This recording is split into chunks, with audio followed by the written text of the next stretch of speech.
Hello friend, आप सभी का स्वागत है एक नई टेक्निकल वीडियो में। तो फ्रेंड, आज हम बात करेंगे फाइल स्टोर सर्विस के बारे में, जो कि जीसीपी की एक सर्विस है। हमें फाइल स्टोर हमें network attached storage service provide करती है। फ्रेंड, यानी इसका मतलब ये है कि हमने अपनी जो क्लाउड नेटवर्क में हमने एक एक्सटर्नल ड्राइव यूज कर सकते हैं, जिसको हम अपने कंप्यूट इंजन और कुबरनेटिस इंजन के साथ कनेक्ट करके रिसोर्स को शेयर कर सकते हैं।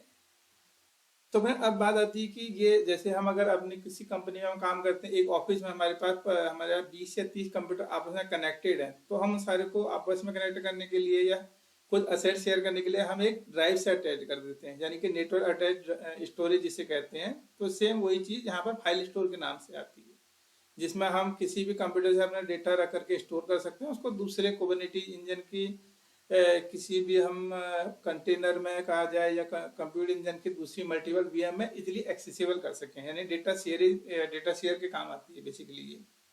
तो फ्रेंड, अब इसी कॉन्सेप्ट अभी तक हमने ओवरव्यू समझा है कि फाइल स्टोर क्या होता है और कैसे काम भी करता है।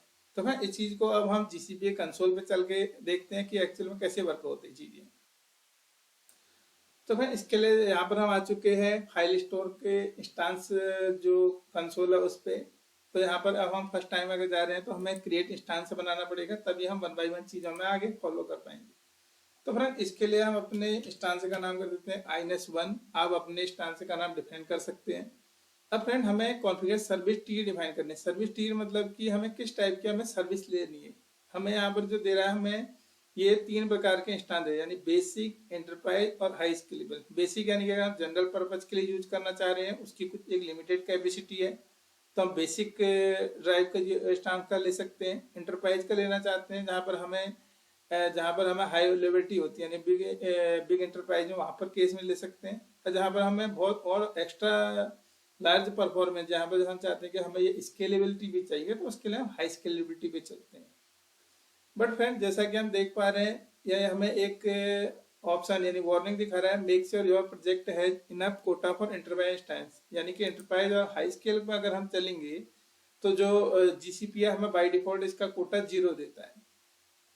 तो फ्रेंड, अब ये चीज क्या होती है, इसको मैं थोड़ी बार ओवरव्यू से दिखा दूं आपको। तो फ्रेंड, जैसा कि हम यहाँ पर से अभी IAM के कोटा वाले जो सेक्शन है उसमें आ चुके हैं। यहाँ पर फ्रेंड, हमने सर्च करा है cloud file store API, because हम इसी को हम सारी चीजें चेक करना चाह रहे हैं कैसे काम कर रहा है नहीं कर रहा है।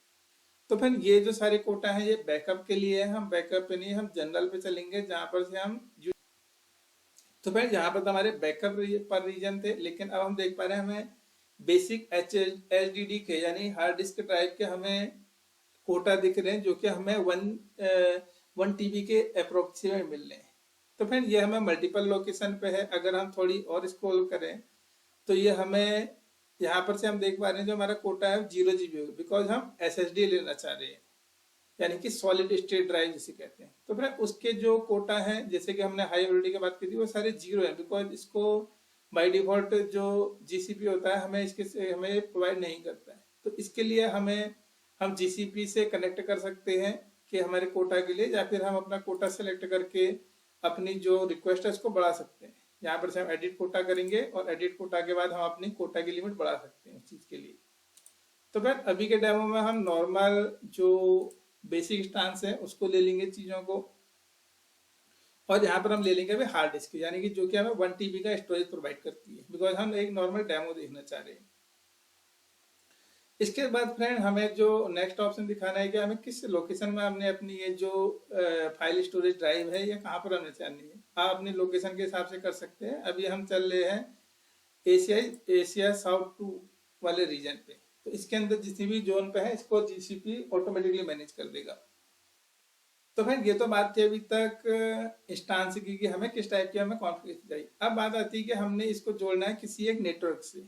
तो फ्रेंड, इसके लिए हम इसको कनेक्ट कर देते हैं अपने एक नोड बीपीसी से, जो कि हमने दूसरा बनाया था, हमने डिफॉल्ट नहीं ले रखा है। इसके साथ ही फ्रेंड, हम यहाँ पर ये भी सेट कर सकते हैं कि जो हमें IP रेंज है उसको कौन सी चाहिए, यानी कि हम चाह सकते हैं कि हम इसको ऑटोमेटिकली हमारी IP रेंज सेट हो जाए या कस्टम करना चाहे। अगर हम चाहें तो हम उसको भी यूज कर सकते हैं, बट इट डिपेंड ऑन हमारे पे रहता है कि हम क्या चीज करना चाहते हैं। यानी कि हम इसमें अभी चल लेते हैं, जो हमें एक IP रेंज सबनेट की, यानी कि एक IP रेंज मिल लिया, हम इसको ले लेते हैं चीजों को। अगर हम डिफॉल्ट केस में लेंगे तो वहां पर केस अलग आता है। और फिर यहाँ पर एक चीज नोट करने वाली है, जहाँ पर हमने जो अपनी जो ये सर्विसेज है यानी प्राइवेट सर्विस एक्सेस कनेक्शन हमने इनेबल कर दिया है। अगर हम इसको देखना चाहें तो इसको हम चल के देखते हैं अपने बीपीसी के प्राइवेट सर्विस कनेक्शन पे। बिकॉज अगर हम ये जो एपीआई है, ये मतलब जनरल एपीआई, इस एपीआई को हम बीपीसी से कनेक्ट कराना चाह रहे हैं, तो इस केस के लिए हमें चाहिए होगा एक प्राइवेट कनेक्शन। अदरवाइज ये सारी चीज़ों को अलाउ नहीं करेगा, ये चीज़ों को, बिकॉज ये हमारा बीपीसी का पार्ट नहीं है, बड़ी एक्सटर्नल सर्विस है जिसको हम बीपीसी के साथ कनेक्ट करना चाह रहे हैं। तो भाई यहाँ पर हमने डिफाइन कर दिया है अपनी जो आईपी रेंज है वो कर दी है। अब लास्ट में आता है configure file share. File share का मतलब ये है कि हमने इसको एक नाम दे देना है चीज़ों के लिए। अब इसके बाद फ्रेंड जो लास्ट ऑप्शन आता है एक्सेस कंट्रोल का।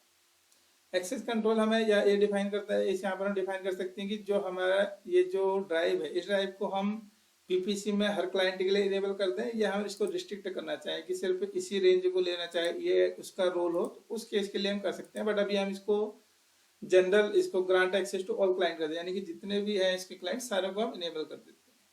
तो फ्रेंड अगर ये सारी कॉन्फ़िगरेशन सब ओके होगी तो इसके बाद हमारी एक जो है नई फाइल स्टोर इंस्टेंस बन जाएगा। तो उसके लिए हम एक बार यहाँ पर से क्लिक करके देखते हैं, क्रिएट करके, और थोड़ी वेट करते हैं। तो फ्रेंड्स जैसा कि हम देख पा रहे हैं यहाँ पर से हमारी जो इंस्टेंस बनने की प्रोसेस वो स्टार्ट हो चुकी है। ये process friend around of 1 minute का टाइम नहीं 5 मिनट का टाइम ले लेती है कभी कभी चीज़ों को करने में। तो फिर यहाँ पर जैसे कि हम कोटा में देख पा रहे हैं, हमने अभी जो साउथ 2 रीजन कराया था उस रीजन पे हमें कुछ दिखा रहा था कि कोटा जो परसेंट है वो पूरा कंप्लीट हो चुका है। तो इसलिए हमने यहाँ पर अभी जो कोटा है अपना चेंज कर लिया था वहां पर से बैक जा करके। बट जब तक ये सारी चीज कंप्लीट होती है तो थोड़ी हम इसको और आगे जानते हैं कि हम इसको कहाँ पर एक्सेस कर सकते हैं और कैसे कर सकते हैं चीज़ों के लिए। तो फिर जब तक ये अभी इसका स्टांस जो है अभी क्रिएटिंग में चल रहा है, तभी हम थोड़ी जो डॉक्यूमेंटेशन है फाइल स्टोर का इस पे चलते हैं। तो फ्रेंड यहाँ पर से हमें सारे ऑप्शन दिखाए गए हैं कि वो बता रहा है जो हमने स्टांस से बनाने के प्रोसेस को हम कंसोल या फिर जी क्लाउड से मैनेज कर सकते हैं। अगर जी क्लाउड की बात की जाए तो कुछ कमांड से रिलेटेड स्टेप्स हैं जो कि हमको फिल करके हम जैसी ये सारी कमांडें अपनी क्लाउड सेल के जरिए चलाएंगे तो वहां पर से भी हम अपना स्टांस बना सकते हैं। बट फ्रेंड आज के डेमो में हमने अभी जो क्लाउड कंसोल है हमने यहाँ से बनाया है सारा स्टांस। तो फिर अब हम चीजें चलते हैं। तो फिर अब हम चलते हैं कि जो हमारा स्टांस है इसको हम कनेक्ट कैसे कर सकते हैं। इसके लिए हम यहाँ पर से डॉक्यूमेंट चलते हैं कंप्यूटर इंजन वीएम में, और यहाँ पर से हम पहुंच गए हैं। तो फ्रेंड अगर हम इस डॉक्यूमेंट को थोड़ी ओवरव्यू करें तो यहाँ पर से हमें माउंटिंग के कुछ स्टेप दिए गए हैं जो कि हमारे लाइनेक्स से है या फिर हम कोई दूसरे ऑपरेटिंग सिस्टम कर सकते हैं। तो उसके बेस पे हमें वो सारी चीज़ें हमारे यहाँ पर कमांडें दिखाई गई है।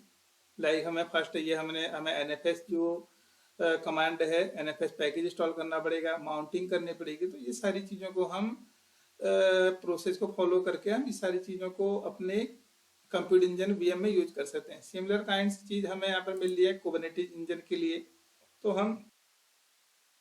मैं उस प्रकार के डॉक्यूमेंटेशन को फॉलो करके हम अपने जो कि हमने अभी तक बात करी थी स्टोरेज ड्राइव को एक्सेस करने की, वो सारी चीजों को हम सेटअप कर सकते हैं। तो फ्रेंड जैसा कि हम देख पा रहे हैं यहाँ पर से हमारा फाइल स्टोर का इंस्टेंस बन चुका है, हमारी जो लोकेशन है और वो सारी इन्फॉर्मेशन मिल गई है। और फ्रेंड अगर हम लेबल्स की हमें एक्शन की बात करें तो यहाँ पर से हम एडिट, कॉपी, माउंट और बैकअप और कुछ ऑप्शन मिल रहे हैं। तो फ्रेंड इसको हम जो इसमें सबसे इम्पोर्टेंट चीज होती है फ्रेंड वो माउंटिंग की प्रोसेस होती है। तो हमने जो माउंटिंग है उस पाथ को ले लेते हैं, बिकॉज इसी चीज यानी कि ये आईपी और जो शेयर है यानी कि इसके जरिए हम इसको एक्सेस कर पाएंगे इंस्टेंस में। अगर हम इसको क्लिक करके देखें इंस्टेंस को तो यहाँ पर से हम देख पा रहे हैं कि हमें इंस्टेंस का नाम और जो हमें माउंटिंग थे यानी कि एक माउंट यानी कि एक ऐसी लोकेशन है जिसको हम अपनी वीएम में यूज करेंगे, और इसके साथ ही हमें नेटवर्क से रिलेटेड इन्फॉर्मेशन है। अगर फ्रेंड बात करें हम इसके एडिटिंग की कि हम क्या क्या ऑप्शन एडिट करते हैं, सिर्फ इसमें नाम और कैपेसिटी का ऑप्शन मिल रहा है, एक्सेस का। बाकी जो हमने फर्स्ट टाइम में सारा प्रोजेक्ट साइज सेट कर दी सिर्फ वही रह रही है। तो इसलिए जब भी हम बनाए तो थोड़ी ध्यान से बनानी पड़ती है। और तो फ्रेंड इसी चीज को अब हम जानते हैं अपने कंप्यूटर इंजन पर एक्सेस करके। तो फ्रेंड इसके लिए हम सीधे चलते हैं वीएम इंस्टेंस पे, जहां पर हमारे जो 2 वीएम इंस्टेंस हैं ऑलरेडी सेटअप हैं। तो फ्रेंड अब हम पहले हम सबसे पहले फर्स्ट इंस्टांस में चलते हैं जिसकी आईडी है 18 और इसमें हम जाकर के अपना जो कंटेंट है उसको सेटअप कर सकते हैं फाइल स्टोर के साथ। तो है जब तक ये सारी चीजें लोड होता है तो हम थोड़ी मैंने एक स्क्रिप्ट बना रखी है, जितने भी स्टेप्स है हमें वहाँ पर डॉक्यूमेंट ने दिखाई दी कि हम क्या क्या चीज प्रोसेस होंगी। तो उसके लिए हमें यहाँ पर सबसे पहले यम अपडेट चलाना पड़ेगा जो कि हमारा पैकेज अपडेट करेगा। हमें एनएफएस चलानी पड़ेगी, एक डायरेक्टरी बनाएंगे। उसके बाद हम माउंटिंग के स्टेप्स जो कि परफॉर्म है कि हमने जो ड्राइव का पाथ है उसको हम लोकल पाथ से अटैच करेंगे। और फिर उसके साथ बाद हमने इसको राइट परमिशन दे दी थी है, रीड राइट की परमिशन। और उसके बाद फिर हम कुछ कंटेंट को आपस में एक्सचेंज करके देखेंगे कि हमारी दोनों ड्राइव में मतलब दोनों मशीनों में ये कंटेंट जो है एक्सचेंज हो रहा है नहीं हो रहा है। तो मैं इसके लिए सबसे पहले हम sudo su कर लेते हैं। और अगर हम बात करें cd लोकेशन की तो हम उस लोकेशन पे जाके चले जाते हैं जहाँ पर हमें देखेंगे कि ये हमारा कंटेंट जो है वो एक्चुअल में है नहीं। तो मैं अभी हम देख पा रहे हैं हमें यहाँ पर डब्ल्यू नाम का कोई भी हमें लोकेशन नहीं है, यानी कि कोई पाथ नहीं है। तो अब हम सीधे जितने भी हमारे पैकेज है इन पैकेज को हम इंस्टॉल करते हैं। तो फ्रेंड अभी हम सेकेंड वाले स्टेप से लेते हैं बिकॉज उसके लिए अभी मैंने अपडेट की जरूरत नहीं है। अगर यहाँ पर से कुछ प्रॉब्लम दिखाएगा तो उसके इसके लिए हम अपडेट भी करके देखेंगे चीज़ों को। तो फ्रेंड जैसा कि हम देख पा रहे हैं जो हमारा पैकेज था वो इंस्टॉल हो चुका है। तो हम जो बाकी ऑप्शन हैं इसके अंदर डायरेक्टरी में वो सारी चीज़ें परफॉर्म कर लेते हैं।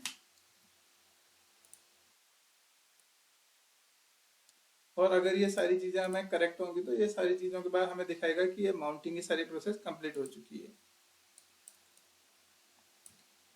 तो यहाँ पर से हम अभी उसको एक परमिशन दे देते हैं रीड राइट की। और अब हम यहाँ पर से चेक कर सकते हैं कि जो हमारा फाइल शेयर है वो माउंटेड हुआ है नहीं हुआ है चीज़ें। उसके लिए जो हमें कमांड दे रखी है कमांड को हिट कर देंगे।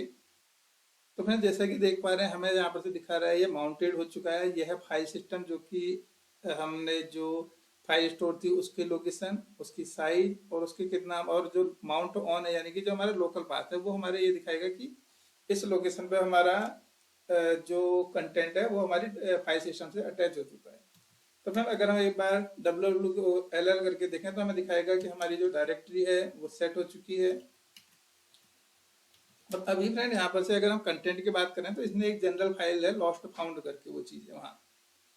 तो फ्रेंड अब हम जो थोड़ी और कुछ और कंटेंट ये सारी चीज़ें डाल करके इसके अंदर देख लेते हैं चीज़ों को। तो फ्रेंड अभी के लिए हम एक नॉर्मल स्क्रिप्ट चलाते हैं जो हमारा काम ये करेगी कि जो हमारी फाइल है यानी कि इस लोकेशन पे हमारी एक फाइल को स्टोर कर देगी। हमने जैसे कि डिफाइन कर रखा है माउंट इंडेक्स HTML। तो फ्रेंड अब हम चलते हैं सेकेंड वाली वीएम पे बिकॉज जितने भी हमें जनरल जो स्टेप हैं कि हमको वो चेक करना है वो सारी चीज़ हम कर चुके हैं पहली वाली वीएम पे। तो फ्रेंड अब हम चलते हैं सेकेंड वीएम पे और ये जितने भी हमने सारे स्टेप थे ये सारे स्टेप परफॉर्म करते हैं और उसके बाद हम आगे देखेंगे कि सारी चीज़ें एक्चुअल में कैसे काम कर रही है।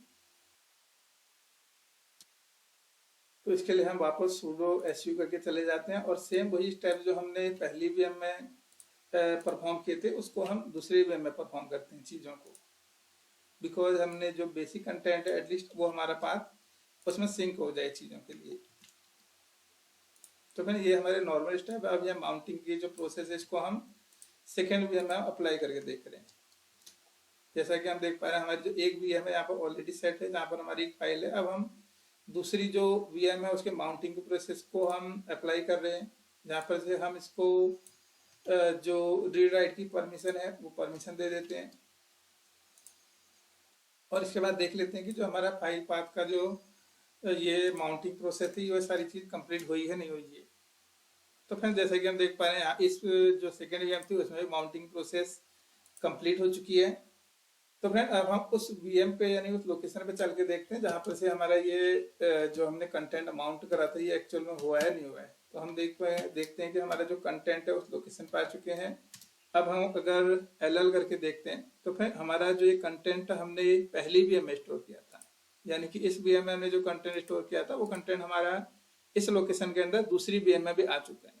तो फ्रेंड ये चीज़ अभी तो हमने देखा कि पहली वीएम से दूसरी, अब हम इसको थोड़ी और इंश्योर करते हैं। तो उसके लिए हम चलते हैं हम जो सेकेंड वीएम है उस वीएम के अंदर हम अपनी एक नई डायरेक्टरी बना देते हैं।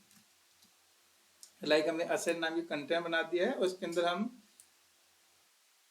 जो ये एक स्क्रिप्ट है, दूसरी स्क्रिप्ट, इसको हम कॉपी करके दूसरी वीएम में चला देते हैं चीजों को।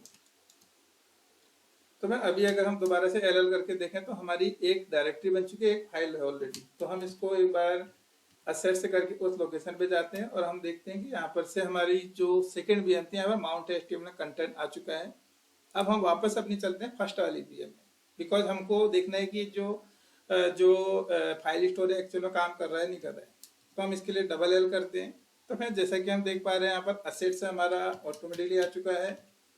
अगर हम इसको लोकेशन पे बात करें तो हमें सेम कंटेंट यहाँ पर भी मिलेगा, बिकॉज ये सारी चीजें जो है, ये देखिए फ्रेंड, हमने mount script is working fine, यानी कि हमने देख लिया कि दोनों ड्राइव है हमारी फाइल स्टोर से सिंक हो रही है और कंटेंटों को हमारा एक दूसरे में जितनी भी ड्राइव यानी जितनी भी लोकेशन में ड्राइव अटैच होगी वहां पर हमारा कंटेंट सिंक कर देगी। तो फ्रेंड यही इसका एक्चुअल फ्लो है कि हम इसका क्यों यूज कर सकते हैं, बिकॉज हमको अगर मल्टीपल रिसोर्स मल्टीपल लोकेशन यानी कि वीएम हो चाहे वो कुबरनेटिस इंजनों से एक्सेस करना है फाइल सिस्टम को, तो उसको हम इजिली कर सकें। तो फिर आज के डेमो में हमने यही जाना कि जो इंस्टांस है वो क्या चीज है, फाइल स्टोर का इंस्टांस का क्या यूज है। तो फिर आगे वीडियो को आगे बढ़ाने से पहले हम एक ऑप्शन पे बात कर ले। हमने माउंट पॉइंट का यूज कर लिया था, बिकॉज हमने पाथ को जो फाइल यानी कि हमने यहाँ पर यूज करा था, जो कि हमारा रिमोट पाथ है और लोकल पाथ है, यानी माउंटिंग के लिए यूज किया था। अगर हमको एडिट करना है एडिट कर लें हम। फ्रेंड डिलीट करने से पहले मैं एक बार एक बैकअप की बात कर लूँ ये चीजों में। तो मैं अभी तक पॉसिबल रीजन ये है कि जितनी भी हमने फाइल स्टोर में कंटेंट स्टोर, अगर हम इसको कुछ बैकअप लेना चाहते हैं तो यहाँ पर से हम एक इसकी बैकअप आईडी डिफाइन करके इसकी बैकअप कॉपी रख सकते हैं, जो कि हमको जब हम कभी हैवी वर्क करते हैं या फिर हमारे पॉसिबल के बहुत सारे असेट्स हमारे सिंक हो रहे हैं, तो उसके इसके लिए हम डेली बैकअप के लिए इसको यूज कर सकते हैं। तो फिर यही था फाइल स्टोर इंस्टांस का डेमो। तो फिर आज की वीडियो में हमने इसका बारे में समझा और इसको यूज करके जाना कि ये एक नेटवर्क अटैच्ड स्टोरेज सिस्टम है। तो फ्रेंड अगली आने वाली नेक्स्ट वीडियो में बात करेंगे एक नई टेक्नोलॉजी के बारे में। सो फ्रेंड हमसे जुड़ने के लिए धन्यवाद, थैंक यू।